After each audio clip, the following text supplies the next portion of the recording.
How are we today? Everyone relaxed, enjoying themselves. Lovely to meet you all. My name is Alexander Bricken. I'm on the Applied AI team at Anthropic, so we do a lot of the customer implementation work, specifically on the engineering side. And today I'm going to be giving you a quick demo. I only have 20 minutes, so we're going to have to keep things moving. One thing I wanted to ask you guys is how many people use Claude on a daily basis right now? Raise your hand. Great, so like half the audience, perfect. And one thing I want you to think about is, think about someone on your team. You probably work at a startup, I assume. Think about someone on your team who's non-technical, but has all these crazy ideas, right? They want to build something new, they want to test the POC, they want to show it in front of customers maybe, and you want to bring things into production.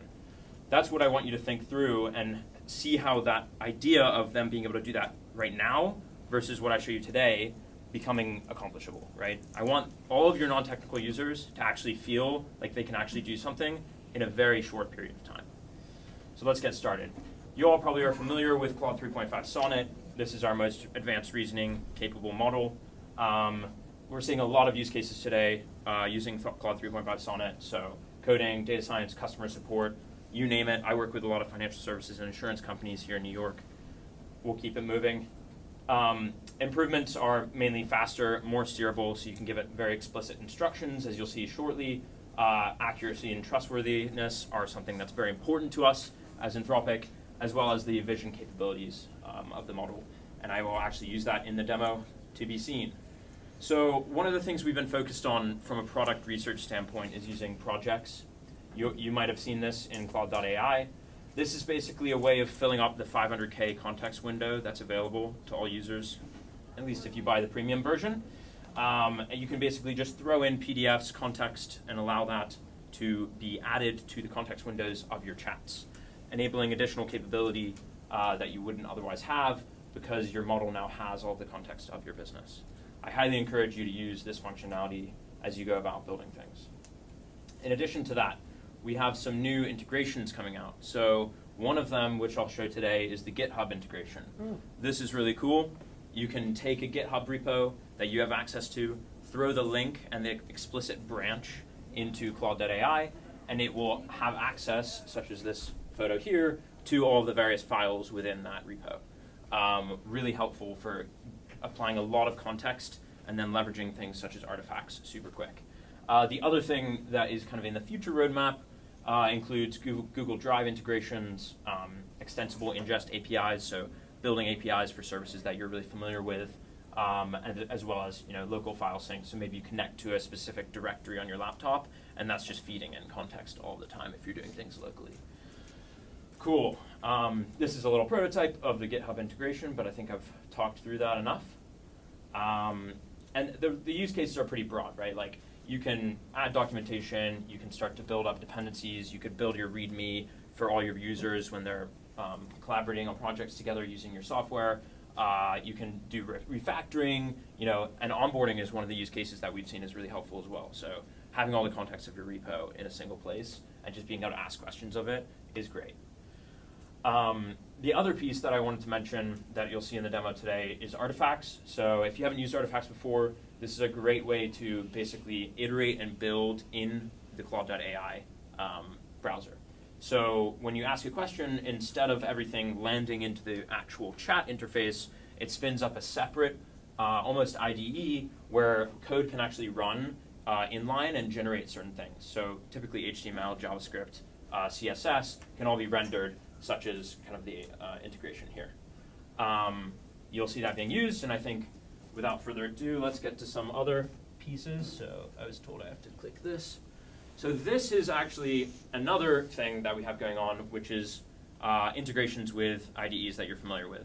This is Zed. You also might use Cursor. These are all things that are very capable using Claude 3.5 Sonnet. So for example, and maybe I'll just like replay this video, I know it's going quick. What you can do is in Cursor and Zed today, you can reference files within the directory that you're building in, and then immediately plug those into a Claude reasoning step such that it can then parse out the different elements of the code that it wants to change from like a planning capabilities perspective, as well as execute those different functions. So what you're seeing here is Claude just literally planned like 5 different steps, and then the user just validates each one of those, clicks through, and then it does the changes in line on your repository across multiple different files. Now that's way faster than having to copy and paste things from Claude.ai, for example, and as well as that, it's just way more integrated from like an inline change standpoint. And you'll see that in a second too. Let's keep going. What's happened there?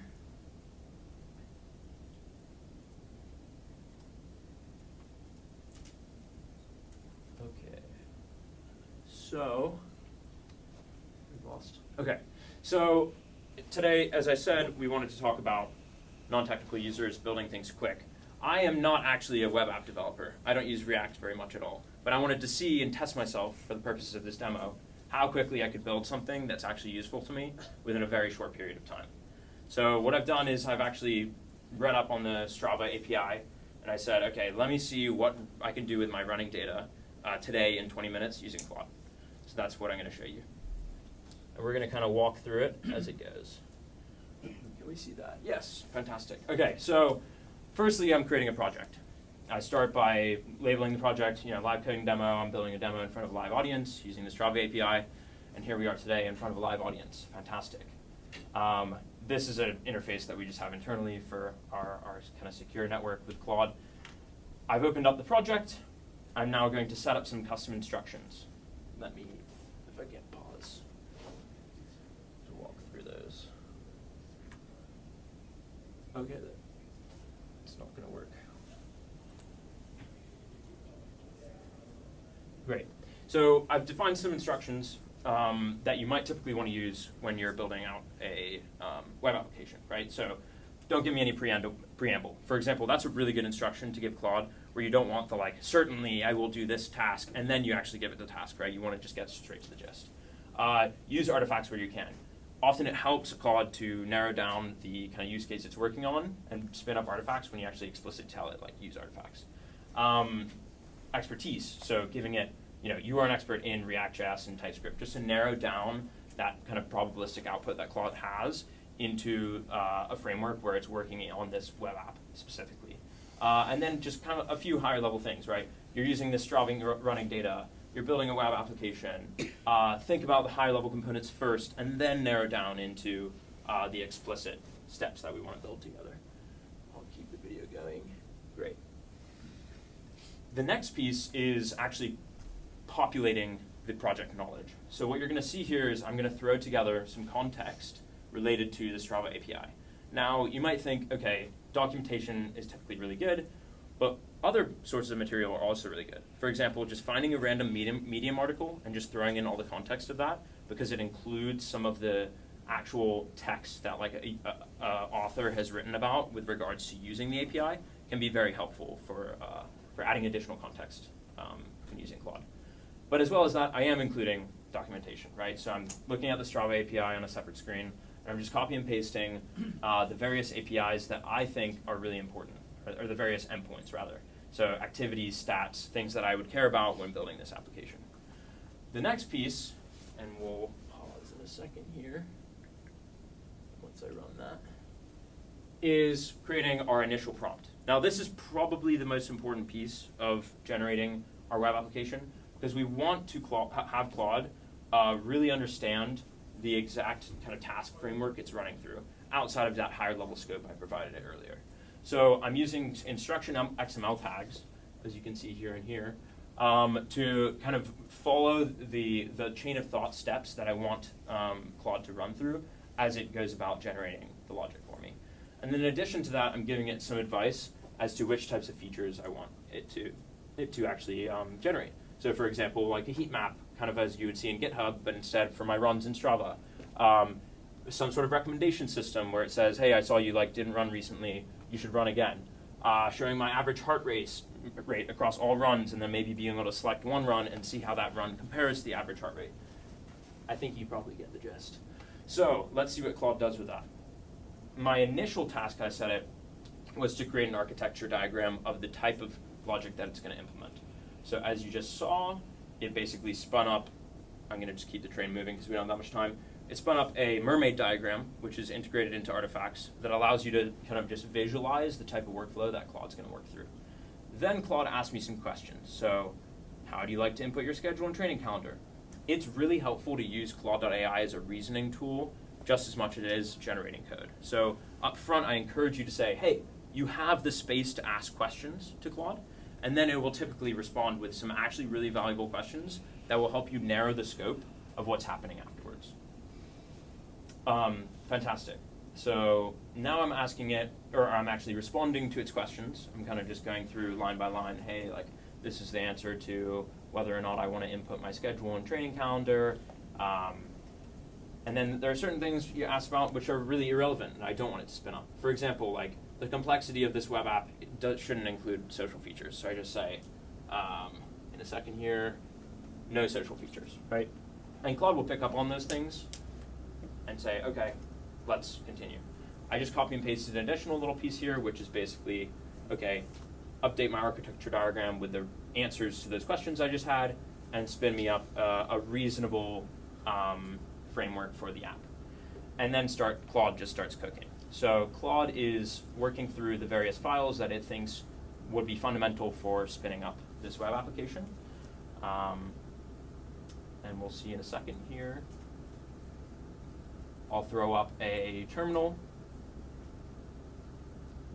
And I tell it as well, okay, I also want to keep all my API keys private and separate, so I want some .n file in my directory. And so here we go, I'm running the commands. I'm gonna, just in the purposes of time, speed this up a little bit.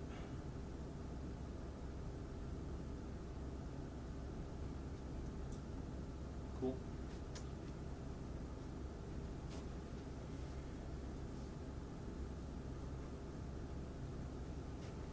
Cool. So what I did there is I just ran some stuff in directory that Claude told me to run. And then now I'm just creating the various files that Claude has pointed me to here. So for example, the JSON configurations, package.json file, which is typical for a React TypeScript repo, as well as the index.html file. So I'm just following the steps, right? Like, I haven't really told anything technical to Claude at all. I've just said, hey, I want to build this thing, here's some outlines, and it's just cranking away for me. Now, the repository, maybe we'll see what happens here. Yeah. Okay, so now I say, okay, we have the framework set up, right? Let's actually start to implement some of the components relevant to the Strava web app I wanted to build. So again, Claude starts to crank away.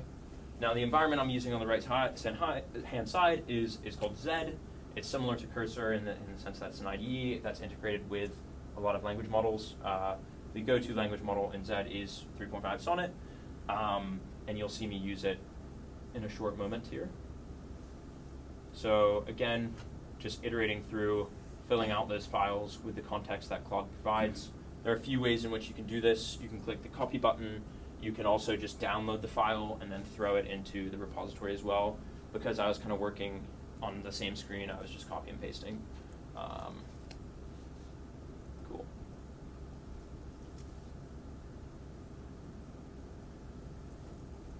I'll just see it crank away. Okay, so ran npm.start. Let's see what it does. It gave me an error. I copy and pasted the error back into Claude.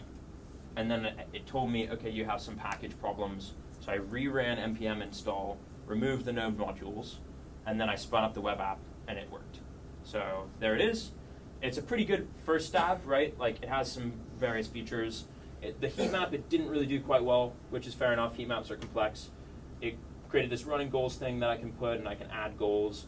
It kind of skewed the padding of the heart rate comparison a little bit. It made this list of the runs separated with all the other workouts that I've done recently, as well as has some sort of recommendation system happening in the background. That's cool, and the functionality is working, right? Like, when I change the most recent run, it sort of changes the relevant heart rate for that run across the average that I'm looking at across all runs, which is pretty cool. What I do then is I take a photo of it. I just say, okay, this is what you gave me. Now let's fix some things, right? I want to add more padding to the bar chart. I want you to clean up the heat map for me, etc. And this is using the vision capabilities of Claude. Again, Claude starts to crank.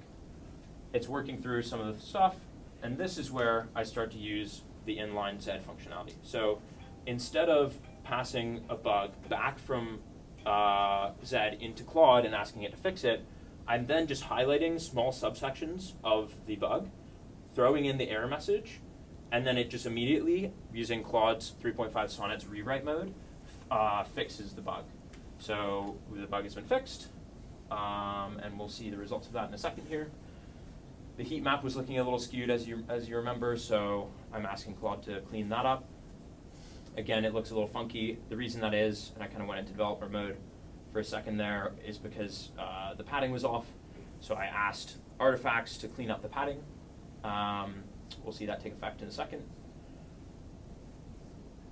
So I'm kind of doing this back and forth thing where I'm iterating on what looks good, taking screenshots. This is why it's kind of fast forward in essence. Taking screenshots, throwing it into artifacts, seeing what the kind of broad result is. Then maybe there's a small bug. I'll ask Zed and 3.5 Sonnet rewrite mode to clean it up a little bit. And we slowly start to see the project come together. See, now there's some other padding issue that I accidentally integrated into the web app. So I fixed that real quick. And boom, we have a pretty functional application, it seems, right now. I wanted to make the labels white, so I told Claude, hey, can you just make the labels white? And then it made those white. Okay, here's where I introduced the functionality of GitHub integration. So I create a GitHub repo. I quickly take the repository and I push it to GitHub. You can see it landing there. And then I step back out into my project and I throw in all of the context of the GitHub repo. I see this as sort of like a save state, right? So like we're pretty happy with the application right now, but then we want to do some like real changes and really clean it up. And so I've pushed it to GitHub. This would be a perfect way to like, collaborate with colleagues, for example, but I'm just using it as that save state metric. You can see the context land here. And now I'm going to use that information from the GitHub repo to refactor the website. So do some additional refactoring on top using that functionality that I'm already pretty happy with. So you can see me giving some additional instructions here. I want a comment section. Maybe you can click on specific runs and workouts and see some of the additional information from those. And then change the style to look a little bit more like Strava, for example, with gray tones and orange highlights.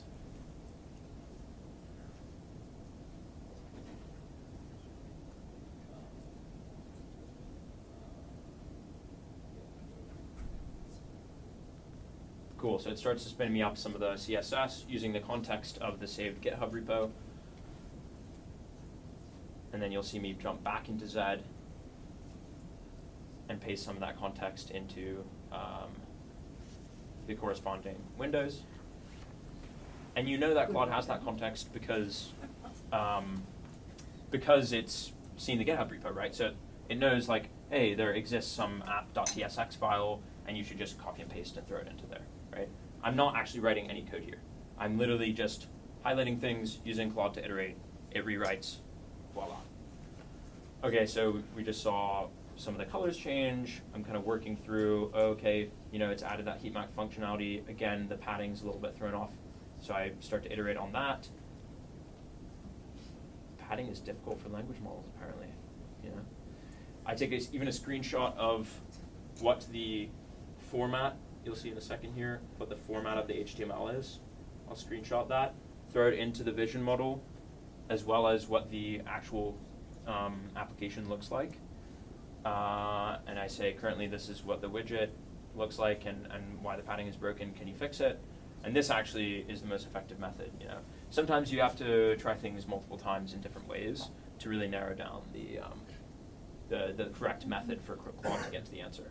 And that's really a function of just providing as much context as necessary. And there's a certain trade-off, right? Like, in an ideal world, you'd have infinite context to just provide Claude all the time, but you're trying to work quick, right? You don't want to like sit there and provide it like an essay every time you want a quick iteration to happen. So maybe sometimes you just don't give it quite enough and it doesn't work.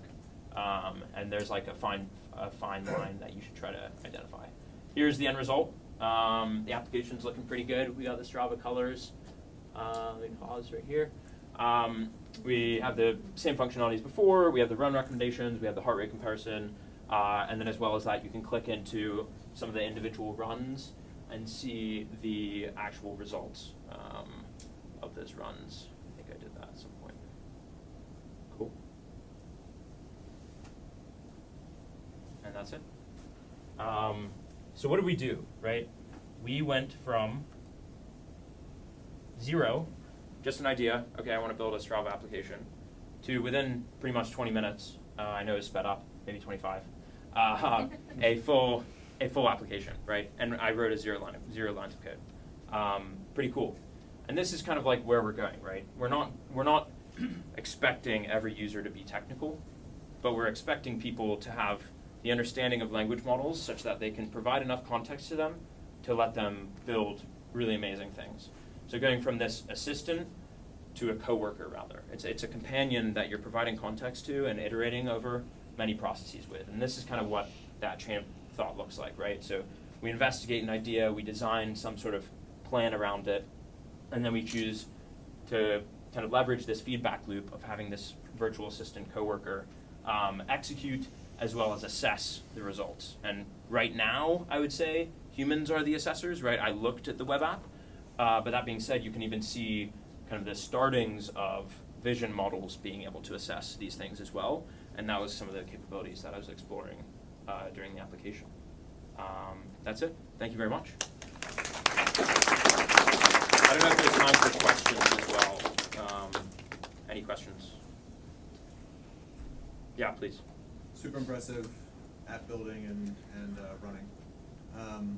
I was curious about something you mentioned in the beginning, which is you're working on like the commercial side with a lot of kind of financial services and insurance companies. What are they thinking about? This is obviously like a consumer level thing that's super interesting. What are the large enterprises thinking about when it comes to their work with Anthropic? Yeah, I think at like high level, I can probably comment. Definitely like predictive modeling, as you can imagine. So like fraud use cases. There's like an element of like still chatbot customer support stuff happening a lot. What else? Like automated workflows within environments that companies have operated on for hundreds of years. So like underwriting assistance, for example, in insurance space. If you understand your underwriting pipeline and you have a bunch of unstructured information coming in that underwriters have to manually review, that's like a perfect low-hanging fruit use case for language models to jump in and help out. And just in like a simple yes or no, would you assess them as like really leaning into this? Just think of these like insurance, for example. To your point, 100-year-old processes, lots of information security there. Are they grasping like the power of what's possible with you guys and kind of leaning in and letting some of those walls down? Yeah, it's super interesting. We see like this really wide range of like adoption right now. I think there's like this critical moment where some businesses are like, how do we even start? And then other businesses have built their like whole, model garden infrastructure layer where they're like plugging in, every single model that we know about, right? And so, yeah, I think it's an interesting time for sure. Super cool from an adoption standpoint. Yeah, please. So in regards to like passing in your entire GitHub repo and sharing every single file your company might have, what can you say to sort of like alleviate the immediate concern of like, well, how would my boss feel about literally everything we've worked on, going into Claude and how we're using that to generate, a README or a POC or something along those lines? Do you mind rephrasing the last part? What can you say to sort of reduce the concern that my data might get hijacked or lost, or especially if we're dealing with like sensitive data in some cases? Like, what can you say to make me feel better about giving you my entire GitHub repo? Yeah. There's certainly like things you can do from like a security standpoint to lock down these environments more. Like we work very closely with AWS on doing the Bedrock integration, which is one case in point. Like if you're trusting AWS cloud with your information, you're probably trusting our model equally as much because it is through that environment and it's hosted on the AWS servers. And then separately, I would say like, we are a company that's trying to build safe, trustworthy, and high accuracy AI. And so like, for example, our responsible scaling policy and our constitutional AI are both cases in point, and I encourage you to go on our website and read that documentation as to how we're prioritizing safety over pretty much anything else. If you listen to any like podcasts from our founder Dario and Daniela, one of the reasons why this company exists is because we need to push the capabilities of model far enough such that you can actually assess them from a safety perspective, not actually for the sole reason of models being capable in the first place, if that makes sense. Is any of the data that's passed in being used to further train the model? No. Yeah. Any other questions? What's the maturity of data in enterprises today? When you say maturity, what do you mean? Of data, completeness of data, accuracy, all of the data sources. Yeah. Actual effort being made to fill the gaps. Yeah. In So- organizational data. So that question actually is probably better answered by my previous work at Palantir. I was working with a lot of commercial customers there, more on the data side, and I think it's as you'd expect, a lot of businesses have data problems, certainly, particularly at the commercial enterprise scale, and I think there's definitely room for cleaning up data with LLMs or even without, right? That's why a lot of these SaaS businesses Basic exist. infrastructure, right? Yeah, it's still a problem, Yeah. certainly. Yeah. Another question.